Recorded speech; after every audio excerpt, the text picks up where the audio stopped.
Welcome back to the channel rule number 28. ఈ వీడియోలో అయితే మా ఫ్రెండ్ అఖిల్ ఉన్నాడు. అండ్ అఖిల్ నేను ఈ వీడియోలో ఏం చేస్తామంటే జూనియర్స్కి, ముఖ్యంగా అయితే ఈ వీడియో జూనియర్స్కి ఎవరైతే ఓయిలో వస్తున్నారో వాళ్ళకి సో చాలా డౌట్స్ ఉంటాయి ఈ యూనివర్సిటీకి వచ్చే ముందు.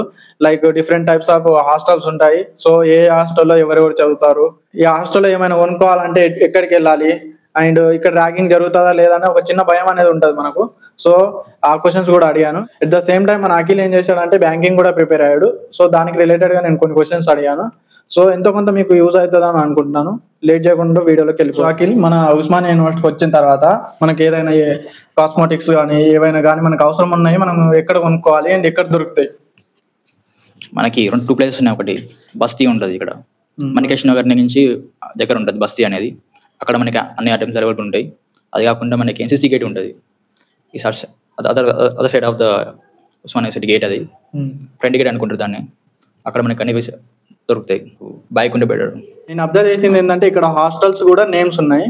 సో నీకు తెలిసిన కొన్ని హాస్టల్స్ నేమ్స్ చెప్పు, అండ్ దాంట్లో ఎవరెవరు ఉంటారు? ఈ హాస్టల్స్ నేమ్స్ అనేవి రివర్స్ నేమ్స్ అన్నమాట.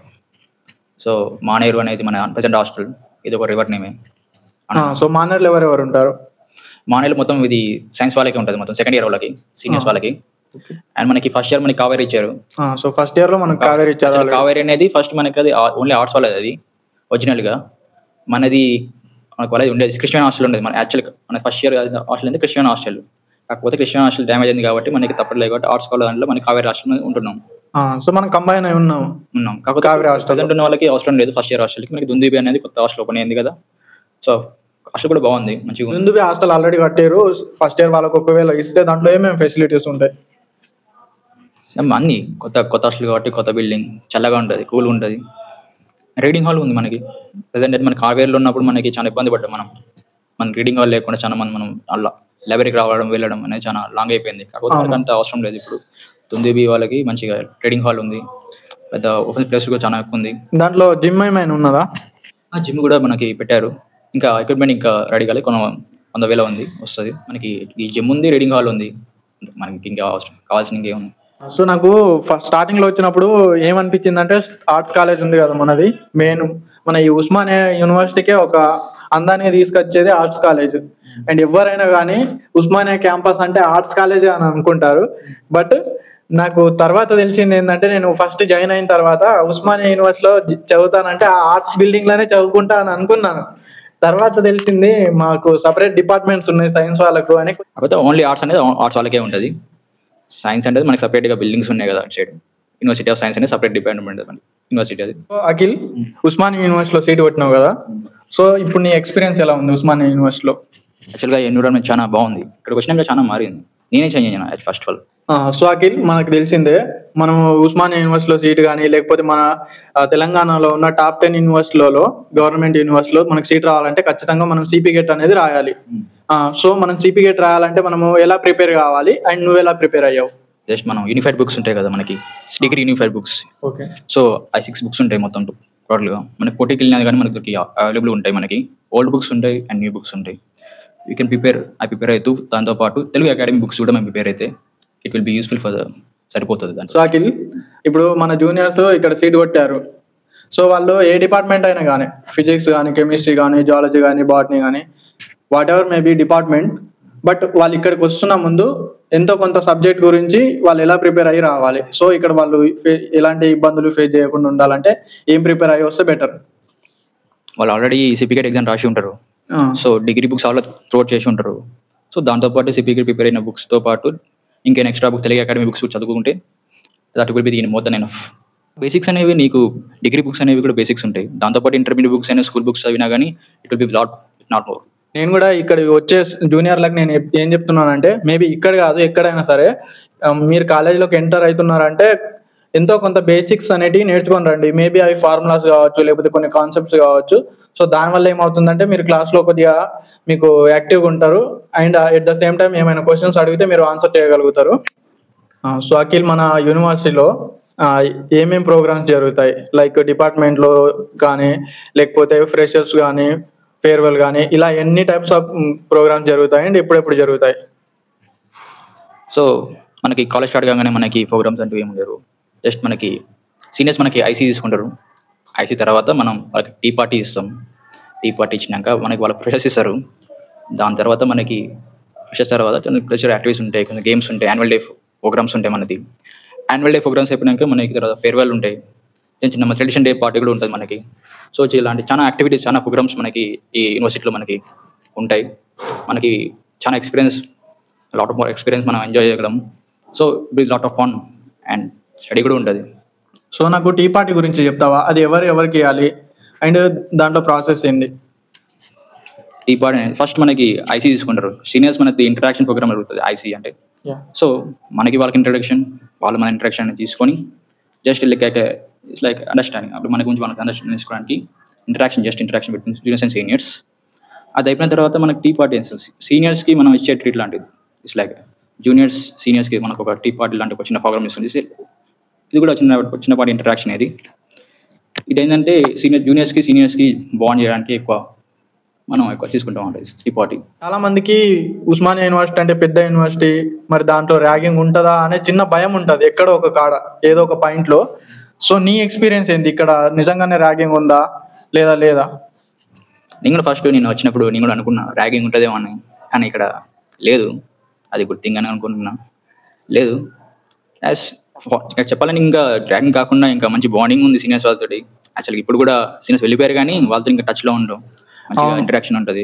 అలా ఏం సీనియర్ జూనియర్స్ అని అది కూడా ఏం లేదు. మంచిగా ఫ్రెండ్లీగా మాట్లాడతారు, మంచి రిసీవ్ చేసుకుంటారు. చాలా మనకి సబ్జెక్ట్ పరంగా కూడా చాలా ఎక్స్ప్లెయిన్ చేస్తారు మనకి.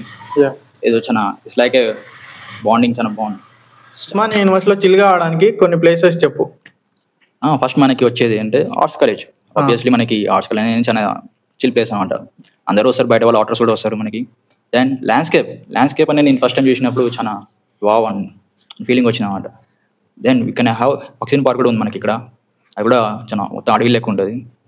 మనకి జిమ్స్ కూడా ఉన్నాయి, B ground, H ground, C ground, చాలా మంచి గ్రౌండ్స్ ఉన్నాయి. జిమ్ ఫ్యాకల్టీ ఫెసిలిటీ కూడా మనకు ఉంది. సో జిమ్లో ఏమైనా మనీ కట్టాలా లేకపోతే ఫ్రీనా? ఉస్మానియా యూనివర్సిటీ స్టూడెంట్స్కి అయితే అది ఫ్రీ ఉంటుంది, కానీ ఆటర్స్కి అది చార్జబుల్ ఉంటుంది. సో అది ఎక్విప్మెంట్ కూడా మనకి మంచిగా బాగుంటుంది. సో అన్నీ మనకి పాత ఎక్విప్మెంట్స్ ఏమైనా ఉండవు, మంచి ఎక్విప్మెంట్స్ ఉన్నాయి, ఇన్ఫ్రాస్ట్రక్చర్ కూడా ఉంది. సో మన జిమ్ అనేది టైమింగ్స్ ఏమైనా తెలుసా నీకు? మార్నింగ్ 6 o'clock ఉంటుంది, మార్నింగ్ 6 to 9 ఉంటుంది, మళ్ళీ ఈవినింగ్ 5 to 8 ఉంటుంది. అఖిల్ ఫిజిక్స్ చదువుతూ పాటు కాంపిటేటివ్ ఏమైనా ప్రిపేర్ అవుతున్నావా? నేను 6 months నంద్యాల బ్యాంక్ కోచింగ్ తీసుకున్నాను. దాంతోపాటు నేను అడిషనల్గా గ్రూప్ కోచింగ్ కూడా ప్రిపేర్ అయ్యాను. గ్రూప్స్ రాశాను, బ్యాంక్ కోచింగ్ తీసుకున్నాను, ఎస్ఐ కానిస్టేబుల్ కూడా ప్రిపేర్ అయ్యాను నేను. సో ఫ్యూచర్లో నెక్స్ట్ నేను ఎస్ఎస్సి కూడా ప్రిపేర్ అవుతున్నాను. ఓకే. సో ఈ ప్రిపరేషన్ జర్నీలో నువ్వేం నేర్చుకున్నావు? ఇట్స్ మోర్ లైక్ మనకి చాలా ఛాలెంజెస్ ఉంటాయి మనకి. ఆబ్వియస్గా మనం ప్రిపేర్ అవుతున్నప్పుడు మనకి బ్యాక్ టాకింగ్ వస్తుంది, ఇంకా మనకి చేయలేడైనా నెగటివ్ టాక్ వస్తుంటుంది. కానీ if you face it will be the good thing. For example ఎవరైనా కోచింగ్ తీసుకుంటున్నారు అనుకో, సో వాళ్ళు ఏమేమి ఫాలో కావాలి, లేదా ఆ కోచింగ్ త్రూ ఎంత టైం పడుతుంది అనేది ఏమైనా చెప్పగలుగుతా? బేసిక్గా ఫస్ట్ ఎవరైనా కోచింగ్ రావాలనుకుంటే మెయిన్ థింగ్ ఏంటంటే you have to give time. మీరు ఎంత టైం ఇస్తే అంత బెటర్. 3-4 years మీరు కోచింగ్కి ఏదైనా, ఏ జాబ్ అయినా, బ్యాంకింగ్ అయినా, యూపీఎస్సీ అయినా, ఏదైనా దేని తీసుకున్నా ఏం కాదు. కానీ 3-4 years ప్రెషర్ లేకుండా జస్ట్ ఒకటే గోల్ మీద ఫోకస్ చేసుకుంటా మీద కూర్చుంటే పక్కా మీకు జాబ్ గ్యారెంటీ వస్తుంది. వాళ్ళు ఎలా ప్రిపేర్ అవ్వాలి ఒకవేళ సెల్ఫ్ స్టడీ చేస్తే? ఫస్ట్ డిసిప్లిన్ ఉండాలి. డిసిప్లిన్ అనేది చాలా ఇంపార్టెంట్ అనేది. సో కన్సిస్టెన్సీ ఉండాలి, డిసిప్లిన్. మాకు టైం టేబుల్ పక్కా ఉండాలి. టైం టేబుల్ తీసుకొని ప్లస్ నీకు ఫస్ట్ ఏం చదవాలనుకుంటున్నావు, ఫస్ట్ ఏ సబ్జెక్ట్ చదవాలనుకుంటున్నావు, దేని గురించి చదవాలనుకుంటున్నావు, ఒక గోల్ పెట్టుకోండి. ఎస్ఎస్సి గ్రూప్స్ అని పెట్టుకొని దాని మీద ఫోకస్ చేసుకుని దానికి ఏం మెటీరియల్ కావాలి ఫస్ట్ థింగ్. ఓకే. ఫస్ట్ మీకు క్లాసెస్ అని యూట్యూబ్లో ఉంటాయి, కొన్ని ఫ్రీ క్లాసెస్ ఉంటాయి, కొన్ని బైజూస్ మనకి ఫ్రీ వస్తాయి. సో అదర్ ప్లాట్ఫామ్స్ కూడా మనకి ఫ్రీ యాక్సెస్ ఉంటాయి కొన్ని. దాంతో పాటు బుక్స్ మెటీరియల్ బయట తీసుకుంటాం, ఎఫెక్టబుల్గా మనకి ప్రైజెస్ ఉంటాయి, మన కోటీలో తీసుకుంటే మనకి కూడా దొరుకుతాయి. సో విత్ డిసిప్లిన్గా మనం స్టడీ చేస్తే you can achieve. Physics subject తీసుకున్నాం అనుకో, దాంట్లో స్పెషలైజేషన్స్ ఉంటాయని తెలియదు చాలా మందికి. అండ్ నాకు కూడా ఎగ్జామ్స్ ప్రిపేర్ అయ్యేటప్పుడే నాకు అర్థమైంది దీంట్లో స్పెషలైజేషన్స్ ఉంటాయి అండ్ సో ఒక్క సబ్జెక్టు ఒక స్పెషలైజేషన్ పట్టుకొని మనము మన తర్వాత చదువుకోవాలని. సో మన ఫిజిక్స్లో అన్ని స్పెషలైజేషన్స్ ఉన్నాయి. దాంట్లో మన ఫిజిక్స్ సివిగా రాసేటప్పుడు మొత్తం టోటల్ ఉండే 7 ఉంటాయి. అదే జియో ఫిజిక్స్ అనేది కన్సిడర్ కాదు ఫిజిక్స్ డిపార్ట్మెంట్లో. సో అది సపరేట్ డిపార్ట్మెంట్ ఉంటుంది. అది దాంతో పాటు 6 ఉంటాయి మొత్తం. 6లో కూడా ఒకటి ఆస్ట్రో ఒకటి ఉంటుంది. ఆస్ట్రో అనేది ఫస్ట్ ఇయర్ మొత్తం ఫిజిక్స్తోనే ఉంటుంది. సెకండ్ ఇయర్ మొత్తం ఆస్ట్రానమీతోని వెళ్ళిపోతుంది. సో దాంతో తీసుకుంటే మొత్తం మనకి 5 ఉంటాయి. ఫస్ట్ అప్లైడ్ ఉంటుంది. అప్లైడ్ తర్వాత మనకి మెటీరియల్ ఉంటుంది. మెటీరియల్ తర్వాత ఎస్ఎస్పి ఉంటుంది, సాలిడ్ స్టేట్ ఫిజిక్స్. తర్వాత మనకి ఈఎన్ఐ ఉంటుంది. తర్వాత నానో ఉంటుంది. మొత్తం మనకి 7 ఉంటాయి. అందులో ఒకటి జియో ఫిజిక్స్ అవుతుంది, ఇంకోటి ఆస్ట్రానమీ ఉంటుంది. సో నీ లైఫ్లో ఇన్స్పైరింగ్ క్యారెక్టర్ కానీ లేదా నువ్వు ఎవరిని ఐడియాలు తీసుకుంటావు అండ్ వాళ్ళ దగ్గర నువ్వు ఏం నేర్చుకున్నావు?